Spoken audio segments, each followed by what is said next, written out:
이 시간에 우리 함께 나눌 말씀은 마른 뼈에게 다시 생기를 주시는 하나님이라는 제목으로 여러분과 말씀을 나누고자 합니다. 성도 여러분, 사람이 완전히 무너지는 데는 꼭 큰일 하나만 필요한 게 아닙니다. 오히려 여러분, 작은 지침이 오래 쌓이다 보면은 사람은 서서히 말라가게 되어 있습니다. 여러분, 그래서 몸이 피곤합니다. 근데 이 몸이 피곤하게 되니까 또 뭐가 피곤할까요? 마음이 지쳐버립니다. 그러니까 이게 주변에 있는 관계 또한 버겁게 다가와집니다. 그러니까 우리의 기도 또한 잘 안 되게 됩니다. 그래서 말씀을 들어도 예전만큼 우리의 마음에 와닿지가 않는 것입니다. 예배를 드리는데 우리의 속은 점점 타들어가며 무뎌집니다. 겉으로 보기에는 누가 봐도 괜찮아 보이긴 합니다. 그런데 속은 바짝 말라 있는 겁니다. 여러분, 우리 신앙도 그렇습니다. 한때는 뜨거웠는데, 한때는 또 기대가 있었는데, 한때는 주님 앞에 엎드리는 것조차가 자연스러웠습니다. 그런데 지금은 그 마음이 잘 안 움직이는 겁니다. 그래서 사람은 겉으로는 티를 안 내도 속으로는 슬그머니 결론을 내려버리는 것이죠. 내가 너무 오래 지쳤다. 이거 쉽게 내가 바꿀 수가 있는 게 아니다. 이 정도면 그냥 버티는 거지. 다시 뜨거워지기는 쉽지 않을 것 같다라는 그런 단정짓는 결론이 나와버립니다. 그런데 여러분, 오늘 본문이 바로 이런 자리로 우리를 데려가고 있습니다. 하나님은 이 에스겔을 푸른 들판으로 데리고 가신 게 아니죠. 마른 뼈가 가득한 그 골짜기로 데리고 가십니다. 뼈가 몇 개 그저 흩어져 있는 그런 정도가 아니라 사방팔방에 가득 차 있습니다. 그리고 성경은 이렇게 얘기하죠. 2절에 보니까 힘이 많고 아주 말랐더라. 여러분, 이건 단순히 약해졌다는 그런 정도가 아닙니다. 사람이 보기에는 이미 누가 봐도 끝난 상태, 소망이 없는 상태, 희망이 이뤄진 상태인 겁니다. 그런데 놀라운 것은 하나님이 그 자리를 피하지 않으신다는 겁니다. 하나님은 이 절망적인 이 현장을 외면하지 않는다는 것이죠. 오히려 이 한복판에서 에스겔에게 묻고 계십니다. 인자야, 이 뼈들이 능히 살겠느냐라는 겁니다. 여러분, 이 질문이 에스겔에게만 하는 그런 질문이 아닙니다. 바로 오늘 우리에게 하는 질문입니다. 너의 그 믿음이 다시 살아날 수 있겠느냐? 너의 가정에 다시 생기가 들어찰 수 있겠느냐? 너의 그 무너진 예배가 다시 깨어날 수 있겠느냐는 겁니다. 너의 공동체가 다시 일어나 새롭게 도약할 수 있겠느냐? 사랑하는 성도 여러분, 지금 우리 교회는 이제 양육훈련을 다시 시작했습니다. 그리고 곧이어 몇 주 뒤에는 특별 새벽 부흥회를 앞두고 있고요. 특세 후에는 이 영혼 구령을 위한 전도 축제로 이어집니다. 여러분, 이건 단순히 여러분 일정 하나 더 생긴 것이 아닙니다. 저는 믿습니다. 하나님께서 우리를 다시 흔들어 깨우시고 말씀으로 세우시고 성령의 이 생기로 다시 일으키는 그런 때이라는 사실을 저는 믿는다는 겁니다. 그래서 여러분, 오늘 말씀은 그저 위로의 말씀이 아니라 저를 따라해 보시기 바랍니다. 다시 일어나라. 네, 다시 일어나라는 하나님의 부르심으로 우리가 이 시간 이 말씀을 같이 들어야 될 줄 믿습니다. 그렇다면 여러분, 우리는 먼저 바라봐야 될 게 있습니다. 하나님이 왜 하필 에스겔에게 그 마른 뼈 골짜기로까지 데려가셨을까요? 왜 이 마른 뼈 골짜기로 데려가신 그 이유가 무엇일까요? 여기서 여러분, 중요한 건 하나님은 회복을 이 말씀하시기 전에 뭘 보여줄까요? 먼저 그 현실을 보게 한다는 겁니다. 그래서 여러분과 첫 번째로 나누고 싶은 것은 하나님은 끝나 보이는 자리에서도 무엇을 말씀하실까요? 끝나 보이는 이 자리에서 가능성을 말씀하십니다. 여러분, 본문 1절에서 3절을 보시기 바랍니다. 에스겔은 하나님의 손에 이끌려 이 골짜기 가운데에 서게 됩니다. 그리고 그곳의 뼈들을 자세히 보게 됩니다. 왜일까요? 하나님은 살리시기 전에 그 실상을 먼저 바라보게 하기 때문입니다. 우리는 자주 괜찮은 척을 할 때가 많죠. 저도 누가 봐도 괜찮은 척하는 것처럼 보일 수도 있습니다. 별거 아닌 것처럼 넘기고 싶을 때 많지 않으십니까? 신앙생활이 더 오래오래 하신 분일수록 더 그럴 수 있습니다. 겉으로는 흔들리지 않은 것처럼 보일지라도 정작 그 속을, 그 내면을 들여다보면 많이 메말라 있을 수 있다는 겁니다. 그런데 하나님은 우리를 살리실 때 먼저 보여주십니다. 네가 지금 어느 상태에 있는지를 보아라, 이겁니다. 너 마음이 얼마나 지쳐 있는지를 보아라. 너의 그 믿음이 지금 얼마나 건조했는지를 보아라는 겁니다. 여러분, 이 실상을 우리가 바라보는 것은 정죄로 생각해서는 안 됩니다. 왜냐하면 이 실상은 곧 뭐로 나가는 지름길일까요? 회복으로 나가는 지름길이기 때문입니다. 어떤 분은 겉으로는 아무 문제 없는 것처럼 살아갑니다. 그런데 혼자 있을 때 누가 봐도 자기 실상을 잘 아는 겁니다. 내가 많이 지금 지쳐 있구나. 어떤 분은 가족들과 한 집에 살고 있지만 마음은 너무 멀어져 있습니다. 어떤 분은 자녀를 위해서 오랫동안 기도하면서 매달렸는데 이제는 기대보다는 한숨이 더 가득하다는 겁니다. 어떤 분은 몸이 약해지면서 이 신앙의 열정 또한 식어가는 것처럼 느껴질 때가 있는 겁니다. 여러분, 바로 그런 자리가 지금 마른 뼈의 자리일 수 있습니다. 여러분, 이스라엘 백성이 그랬습니다. 11절에 보니까 이렇게 말하죠. 우리의 뼈들이 말랐고 우리의 소망이 없어졌으니 우리는 다 멸절되었다는 겁니다. 이스라엘 백성이 지금 딱 그런 겁니다. 단순한 낙심이 아닌 거죠. 아마 자기 인생에 대한 지금 결론을 이미 다 내버린 그런 상태인 겁니다. 끝났다, 더는 안 된다, 소망이 없다, 이겁니다. 그런데 하나님은 그들의 결론을 그대로 따라가지 않으십니다. 오히려 묻고 계시죠. 이 뼈들이 다시 능히 살겠느냐는 겁니다. 이 질문은 상황을 몰라서 그렇게 묻는 게 아닙니다. 에스겔의 그 믿음이 지금 어디에 있는지를 드러내고 있는 그런 질문인 겁니다. 그때 에스겔은 무모하게 됩니다 라고 하지도 않고요, 체념하면서 안 됩니다 이렇게 하지도 않습니다. 그저 이렇게 말하죠. 3절 하반절에 보니까 주 여호와여 주께서 아시나이다. 참 깊은 고백입니다. 왜냐하면 제 눈에는 답이 보이지 않습니다. 하지만 주님은 답을 아시기 때문입니다. 여러분, 이게 믿음 아니겠습니까? 성도 여러분, 우리가 믿음 하지만 정말 믿음은 무엇입니까? 이런 믿음은 현실을 무시하는 게 아니죠. 현실을 우리는 지나칠 수 없습니다. 이 현실을 살아내야 됩니다. 그런데 이 믿음은 뭡니까? 이 현실을 무시하는 게 아닌 현실보다도 하나님을 더 크게 우리가 인정하는 것이라는 겁니다. 여러분, 우리가 이 자리에 올 때 각자 여러분이 마주하는 그런 현실을 안고 왔을 것입니다.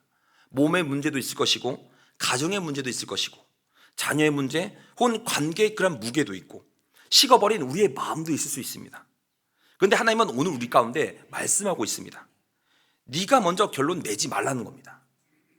아직 내가 지금 말하고 있다는 겁니다. 아직 내가 손을 떼지 않았다.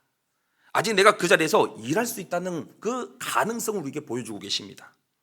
끝난 것처럼 보여도 하나님이 끝나지 않았다고 말씀하지 않으시면 끝난 게 아니라는 겁니다. 성도 여러분, 그래서 하나님은 절망의 현실만 보여주고 끝내지 않으시는 것이죠. 마른 뼈를 보여주신 하나님은 이제 에스겔에게 한 걸음 더 나아가게 하신다는 겁니다.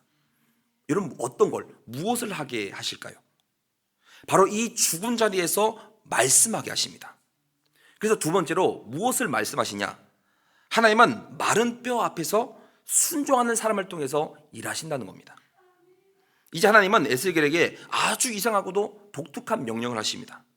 너는 이 모든 뼈에게 뭘 하라고 합니까? 대언하라 얘기합니다. 여러분, 뼈에게 말하라고 이렇게 얘기하는 것 자체가 이상하지 않습니까? 사람이 보기에, 누가 보기에도 비현실적인 그런 명령입니다.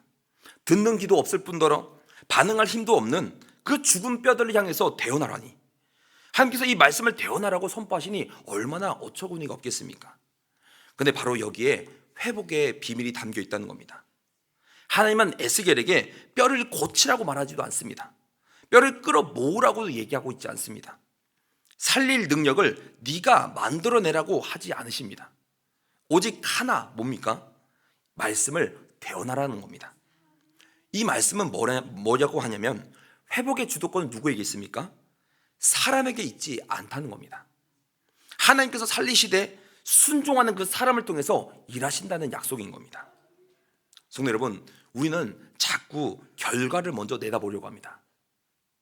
가능성만 보여야만 우리가 움직이고요, 반응이 보여야만 계속 하게 되고요, 눈에 보이는 그런 변화가 있어야지만이 힘을 낸다는 겁니다. 그런데 이 믿음의 순종은 다릅니다. 믿음의 순종은 될 것 같아서 하는 게 아닙니다. 하나님께서 우리가 말씀하셨기 때문에 우리는 그 말씀에 순종을 하는 겁니다. 그래서 에스겔은 이 골짜기 앞에서 현실 그 분석가로 서 있지 않습니다. 하나님의 말씀을 맡은 자로서 대언하고 있는 것이죠. 여러분, 우리에게도 이러한 태도가 필요할 줄 믿습니다. 정말 절실하게 필요합니다. 여러분의 그 마음이 식어 있을 수도 있습니다. 근데 그 식어 있어도 그 예배의 자리를 우리가 지키는 것, 응답이 우리가 더딜지라도, 누가 봐도 우리가 열심히 몇 년, 몇십 년을 기도해도 그 응답이 더뎌 보일지라도 기도를 우리가 멈추지 않는 것, 우리가 서로 간의 사이가 늘 좋을 수는 없지 않겠습니까? 그 관계가 좋지 않을지라도 먼저 우리가 부드러운 말 한마디를 건네는 것, 자녀가 우리가 금방 달라지지 않아도 우리가 그 말씀으로 품는 것, 우리가 직장에서 손해를 보더라도 그 내 믿음의 기준을 놓지 않는 것입니다. 가정이 메말라 보일지라도 우리가 말씀의 자리를 놓지 않는 것, 이게 우리가 마른 뼈 앞에서의 순종인 줄 믿습니다. 어떤 분은 그래도 억울해서 이렇게 말을 하죠. 달라질 것 같지 않은데 내가 뭘 더 해야 됩니까? 뭘 더 합니까? 이렇게 말할 때가 있습니다. 그런데 성도 여러분, 잘 기억하셨으면 좋겠는데요, 하나님은 우리에게 결과를 먼저 만들어 오라고 하지 않으십니다. 그저 순종하라고 우리에게 말씀하고 계십니다. 네가 기적을 만들어내라, 그게 아닌 겁니다. 네가 하나님의 자리에 앉으라는 것도 아닙니다. 다만 주신 하나님의 말씀 앞에 서서 너가 해야 될 그 순종을 이루어라 라는 겁니다. 이게 중요합니다. 왜냐하면 순종은 내가 상황을 통제할 수 있다는 그 자신감에서 나오는 것이 아니라 하나님께서 여전히 우리 가운데서 일하신다는 그 믿음에서 나오기 때문입니다. 그러므로 우리 사랑하는 성도 여러분, 여전히 우리의 삶에 마른 뼈 같은 자리가 얼마나 많이 있겠습니까? 그런데 그 자리에서 우리는 체념하지 마시기 바랍니다. 침묵하지 마시기 바랍니다. 이러한 상황일수록 더 나빠질 상황이 될 수도 있어도 그 상황에서 더욱 다시 하나님의 말씀 앞에 서는 저와 우리 성공의 가족들 되기를 간절히 소망합니다. 이렇게 여러분 말씀을 대언하자 분명 변화가 일어나기 시작합니다. 그런데 여기서 본문은 우리에게 더 깊은 영적인 사실 하나를 보여주고 있습니다. 겉모형이 갖추어지는 것과 진짜 살아가는 것은 같지 않다는 겁니다. 그래서 3번을 보시면 세 번째로 말씀은 뼈를 세우고요, 성령은 생기를 불어 넣으십니다. 본문 7절 이하를 보시면 에스겔이 대언하자 놀라운 일이 벌어지고 있습니다. 소리가 납니다. 또 움직임이 생깁니다. 또 흩어져 있던 뼈들이 서로 제각기 맞춰 들어갑니다. 힘줄이 생기고 살이 오르고 가죽이 덮여집니다. 여러분, 정말 엄청난 그런 변화 아니겠습니까? 그걸 목도하고 있는 에스겔은 얼마나 소름 돋고 있을까요? 근데 본문은 거기서 이렇게 말합니다. 8절에 보니까 그러나 그 속에 뭐가 없었습니까? 생기는 없더라. 여러분, 이 구절이 중요합니다. 이 겉모양이 다 갖추어졌는데 아직 생기가 없다는 겁니다. 형태는 누가 봐도 회복된 것 같은데 아직 살아 움직이지는 않습니다. 이 장면은 오늘 우리에게 많은 것을 보여줍니다. 여러분, 교회 안에 모양은 있는데 생기가 없을 수 있습니다. 예배의 자리를 지키는데 떨림이 없고, 말씀을 듣는데 깨짐이 없고, 찬양을 하는데 감격이 없고, 섬기만 하는데 우리가 기쁨이 없고, 신앙생활을 계속하고 있는데 속사람이 살아있지 않는 상태가 있을 수 있다는 겁니다. 겉으로는 계속 우리가 신앙생활을 하는데 속으로는 점점 굳어질 수가 있다는 겁니다. 직분이 있는데 감격이 없고, 봉사는 하는데 사랑보다 의무감이 더 앞서고, 기도도 하는데 기대감이 없고, 말씀을 듣는데 삶이 움직이고 있지 않는다는 겁니다. 그걸 겪고 있는 자기 자신을 돌아보면 얼마나 답답할까요? 그러나 여러분, 문제는 모양이 아니라 생기입니다. 그래서 하나님은 에스겔에게 다시 한번 말씀하시죠. 9절에 생기를 향하여 대언하라 얘기합니다. 그리고 이 생기가 들어가자 비로소 그들이 살아 일어나 큰 군대를 이루게 됩니다. 성도 여러분, 말씀은 우리를 세우는 줄 믿습니다. 성령은 우리를 살게 하는 줄 믿습니다. 말씀은 여러분 방향을 제시해 줍니다. 성령은 근데 추진력을 더해 준다는 겁니다. 말씀은 또 우리의 기준을 세워줍니다. 근데 이 성령은 그 기준 속에서 생명을 흐르게 한다는 사실입니다. 그러므로 교회는 이 말씀과 성령이 함께 이루어져 가야 될 줄 믿습니다. 우리의 신앙도 이 말씀과 성령이 함께 움직여야 됩니다. 여러분, 말씀만 있고 생기가 없으면 형식으로 흐르기가 쉽다는 겁니다. 뜨거움만 있고 우리가 말씀이 또 없으면 어떻게 될까요? 쉽게 우리는 흔들릴 수가 있습니다. 그래서 우리에게 필요한 것은 둘 중 하나가 아닌 뭡니까? 말씀과 성령이 함께 역사하는 은혜인 줄 믿습니다. 여러분, 지금 우리에게 필요한 건 그저 조금 바빠지는 그런 교회가 아닙니다. 프로그램이 많아지는 그런 공동체가 아닙니다. 생기가 도는 교회, 우리 속사람이 날로 거룩하게 살아나는 성도, 다시 도약하는 그런 공동체가 우리 가운데 필요한 줄 믿습니다. 하나님은 이 오늘 본문을 통해서 바로 이것을 보여주고 계십니다. 그리고 성도 여러분, 하나님은 주시는 생명은 간신히 그렇게 버티게 만드는 그런 생명이 아니라는 겁니다. 하나님께서 살리실 때는 뭡니까? 다시 일으키시고 다시 세우시고 다시 앞으로 도약할 수 있게 인도하신다는 겁니다. 마지막으로 여러분과 나누고 싶은 것은 하나님께서 살리시면 다시 일어나고 다시 일어나면 다시 우리는 도약할 수 있게 됩니다. 본문의 마지막 장면을 보시면 정말 여러분 강력합니다. 생기가 그들 안에 들어가자 그들이 살아납니다. 또한 일어나 서게 됩니다. 그리고 마침내 큰 군대를 이루게 된다는 겁니다. 여러분, 이것은 단순한 그런 회복이 아닙니다. 재건을 넘어선 재도약이라는 말씀입니다. 조금 전까지만 해도 그들은 골짜기에 널브러진 그런 마른 뼈였습니다. 누가 봐도 끝장난 그런 자리였던 것이죠. 그런데 하나님께서 말씀하시고 성령의 그런 생기를 불어넣으시자 그들이 다시 일어나 능력 있는 그런 군대로 서게 됩니다. 성도 여러분, 하나님의 회복은 겨우 숨만 그런 불어넣는 그런 수준이 아니라는 겁니다. 하나님의 회복은 다시 일어나게 하시고 다시 서게 하시고 다시 앞으로 나아갈 수 있게 도와준다는 겁니다. 그래서 오늘 여러분, 이 말씀은 그저 조금만 버텨봅시다 이런 정도의 메시지가 아니라요, 하나님은 우리에게 다시 일어나게 하시고 다시 일어서고 다시 도약하라고 우리에게 말씀하고 계십니다. 우리의 개인도 그렇고 가정도 그렇고 교회도 마찬가지입니다. 그리고 이 은혜는 우리 안에서만 머물 수는 없습니다. 우리 안에만 머물면 안 된다는 겁니다. 살아나는 사람은 어떻게 역할을 해야 될까요? 살아나는 사람은 다른 그 죽은 자리를 통해서 살리는 통로로 사용되어져야 될 줄 믿습니다. 다시 우리가 은혜를 받은 사람은 낙심한 그 가족을 품게 됩니다. 다시 살아난 사람은 교회 안에서 누군가를 일으킬 수 있는 그런 사람으로 자라나게 됩니다. 다시 말씀 앞에 선 사람은 세상 속에서도 이 믿음의 향기를 놓지 않게 됩니다. 생기가 들어간 교회는 지역을 섬기고 다음 세대를 섬기고 무너진 가정을 품고 복음을 다시 힘있게 증언하는 그런 공동체로 되어야 된다는 겁니다. 하나님은 이 마른 뼈를 그냥 세워두지 않으셨습니다. 군대로 세우셨습니다. 이 말은 곧 회복의 목적이 단지 나 하나 위로받는 데서 끝나는 게 아니라 하나님의 일에 다시 쓰임받을 수 있도록 세워진다는 뜻입니다. 사랑하는 성도 여러분, 말씀을 정리하면서 오늘 본문은 우리에게 분명하게 말씀하고 있습니다. 마른 뼈의 현실은 분명합니다. 메마름은 실제입니다. 절망도 거짓이 아닙니다. 그러나 그것은 마지막 말은 아니라는 겁니다. 마지막 말씀은 뭡니까? 하나님께 달려 있습니다. 하나님은 여러분 절망보다 크신 줄 믿습니다. 하나님은 죽은 자리에서도 말씀하십니다. 하나님은 순종할 자를 통해서 일하십니다. 하나님은 말씀으로 세우시고 성령으로 다시 살리실 줄 믿습니다. 그리고 하나님은 다시 일어난 자를 그 자리를 통해서 다시 도약하게 하십니다. 그러면 사랑하는 성도 여러분, 지금이 바로 우리 함께 다시 일어설 때일 줄 믿습니다. 양육 훈련을 통해서 말씀으로 다시 세워지기를 소망합니다. 우리 특별 새벽 부흥회를 통해서 성령의 생기를 다시 구하기를 소망합니다.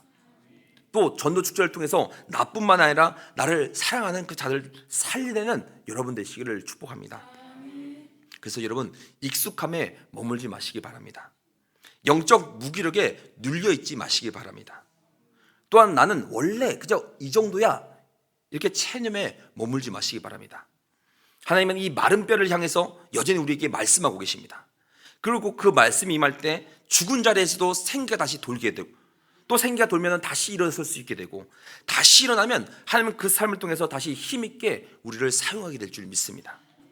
우리 모두가 이 말씀 앞에서 다시 살아나고 우리의 가정이 살아나고 우리 교회가 다시 살아나셔 말씀과 성령 안에서 새롭게 도약하는 그 은혜를 누리는 우리 성황의 모든 가족들에게 주님의 이름으로 축복합니다.